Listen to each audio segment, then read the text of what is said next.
हरिओम। मेरा नाम अनिल रिखी है और मैं हैदराबाद निवासी हूँ। 1999 और 2000 के बीच में मेरी वाइफ जो कि बम्बई से बिलोंग करती है, उनके ब्रदर बापू से जुड़े हुए थे। तो नेचुरली जब वाइफ ने कहा कि हमें भी बापू के दर्शन करना चाहिए, तो मनुष्य प्रवृत्ति के हिसाब से उतना जल्दी विश्वास होना एक स्वाभाविक नहीं है।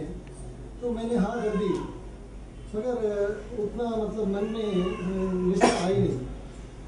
एक दो बस ऐसी गुजर गए, हमारे दर्शन मतलब हो नहीं पाए। ये कहती रही है, जाती रही है, मिलती रही। जब भी बॉम्बे जाती थी, वैसे 5-6 बार जाती थी बॉम्बे, तो हर बार प्रवचन अटेंड करती थी। तो एक बार हम यहाँ से गोवा जा रहे थे, तो सामान के साथ जैसे हम खाने पीने का सामान लिए और पानी भी लिए। रास्ते में क्या हो गया कि 12 बजे से पहले पानी वानी ख़त्म हो गया। गर्मियों का मौसम था, तो 1-1:30 बजे इतनी प्यास लग रही है और ट्रेन का कोई पता नहीं, नया सफ़र था, नई जगह, गोवा का रास्ता पता नहीं था। 1:30-2 बज गए, प्यास से गला सूख रहा है और मतलब इतना अनईजी था कि शायद प्राण ना निकल जाए, इतनी मेरी समस्या थी। तो मैंने पत्नी से कहा ऐसा ऐसा है, बोलते जैसे ही कोई नज़दीक आएगा तो ले लेंगे। तो ऐसे ही मेरे मन में आया, मैंने बापू से कहा कि बापू कैसे माने तुम्हें, अगर आपको मानना है तो मुझे पानी पिलाओ। मैं नहीं जानता कैसे आप पानी पिलाएंगे, मुझे पानी चाहिए बस, और मुझे कुछ नहीं पता, मैं आपको मानूंगा तभी।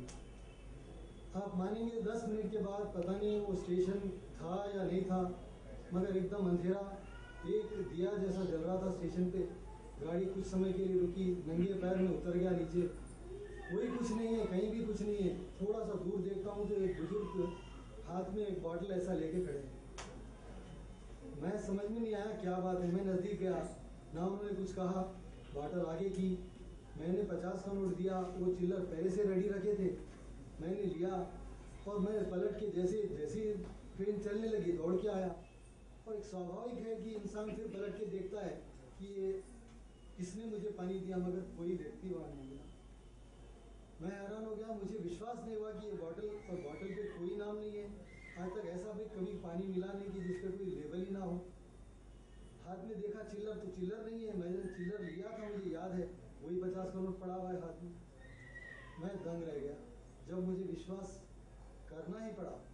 इसके बाद भी जिद्दी स्वभाव, मैं बोला ऐसे कैसे, शायद कोई होगा, मैंने ले लिया। मैंने पत्नी से कहा नहीं। बाद में हम जब उतरे तो मैंने बोला ऐसा था, एक बुजुर्ग थे, मैं बापू से सब बोला और मुझे पानी मिल गया। तो बोलती आप तो अब विश्वास करेंगे, जरा फिर और एक करते हैं। उसके बाद तो एक बार हमको बॉम्बे अगले महीने जाना पड़ा, तो प्रवचन के लिए बोली चलो। समय कैसा था कि रात की गाड़ी पकड़ना है और बांद्रा जाना है। तो बोलते वहाँ से हमारे साले साहब ने कहा कि हम तुम्हें वहाँ से फौरन स्टेशन भी पहुँचा देंगे, आप सामान लेके चलो। हम पहुँच गए, वही पहुँच गए। इतना रश कहाँ से होगा। तो मैं कहाँ कि पीछे खड़ा था, बाबू के आने का समय हो गया, लाइन रास्ता पूरा एकदम रेड कारपेट वेलकम हो रहा है, और तूतियाँ बजाते सामने जो है चल रहे हैं। पीछे से बाबू को नजर आए बहुत दूर, वाइट शर्ट ब्लैक पैंट। मैं बोला बाबू एकदम नॉर्मल ड्रेस, एक कैजुअल। जो मेरे मन में भाव था, बाबू बोले तो शायद ऐसे जैसा हम जनरली देखते हैं, तो ये तो एकदम हम जैसे ही हैं।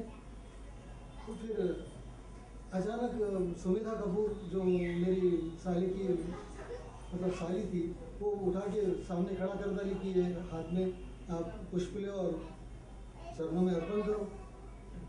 तो मैं बोला ये तो कुछ ही बड़ी बात है, मगर मैं समझ में ना, मैं इतना पीछे था, मुझे सामने कैसा 1 सेकंड में ला लिए आए। बापू सामने आते ही मैंने जैसे ही ऐसा कोशिश की कि आगे वो बढ़ के पैर डालूं, तो उनकी आंखों में जैसे देखते मैं स्थिर हो गया।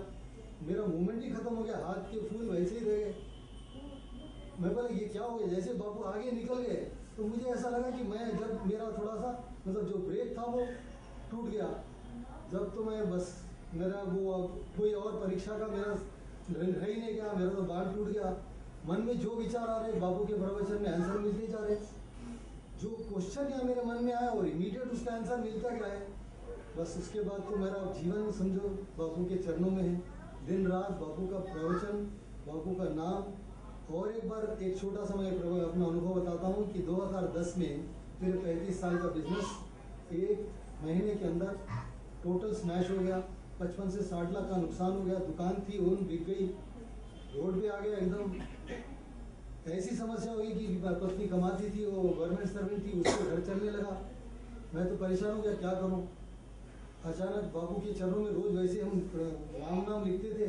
मैंने राम नाम के पहले जगह लिखा, बापू तेरा सहारा है, मुझे कुछ न कुछ दे, कोई ऐसा दे। अब मैं नौकरी नहीं कर सकता, मैं 50 साल पार कर चुका हूँ। अब मैं जीवन कैसा, मैं क्या अपनी पत्नी के सहारे जीऊँ।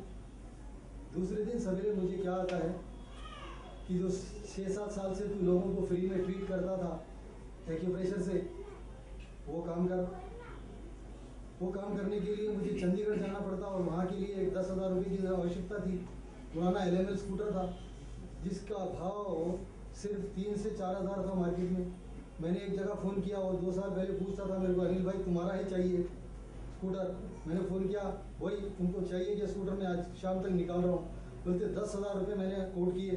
बोलता भाई डन, 4,000 का स्कूटर 10,000 कौन देगा। मगर वो बोलता डन, मेरे पास 9,500 है। मैं बोला 500 रुपये। बोलते अनिल भाई बाद में दूंगा। 9,500 1 घंटे में हमको सौदा होता है। और क्योंकि रेलवे की थी पत्नी, वो बोलती शाम की ट्रेन पकड़ो और जाओ चंडीगढ़ गया, डिप्लोमा लेके आ गया। जैसे ही डिप्लोमा लेके आया, आप यकीन नहीं मानेंगे, मैंने कभी कोई एडवर्टाइजमेंट नहीं किया। जहाँ अपने वो फेल कॉम्प्लेक्स है काचीगुड़ा पे, जो कि कोई चलता ही नहीं है, कुछ भी डालो, सिर्फ लोग गोदाम बना के रखे हैं। मगर वो हालत ये हो गई कि जैसे मैंने लिख के लगाया, बापू का नाम लिया और कदम लगाया, बापू की फोटो लगा दी। सब आप क्या करते, मैं ऐसा प्रेशर करता हूँ आगे भाई।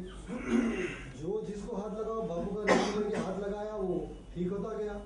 आज तक 2 साल हो रहे हैं, मैंने कभी कोई एडवर्टाइजमेंट नहीं किया। आज भी समस्या ये है कि मैं कर नहीं पा रहा हूँ। सवेरे 11 बजे से रात के 11 हो जा रहे हैं, मगर लाइन खत्म नहीं हो रही है। ये समस्या है कि मैं पहले 100 लेता था, आज 150 लेने लग गया। तो भी मैं सोच रहा था कि बढ़ाऊंगा तो कम होंगे, मगर वो तो बढ़ता जा रहा है। बापू की कृपा ऐसी है, जिसका कितना भी हम बखान करते हैं तो वो कम है। हमारी इतनी औकात ही नहीं है कि हम बापू के बारे में कुछ बोल सके। हरि ओम।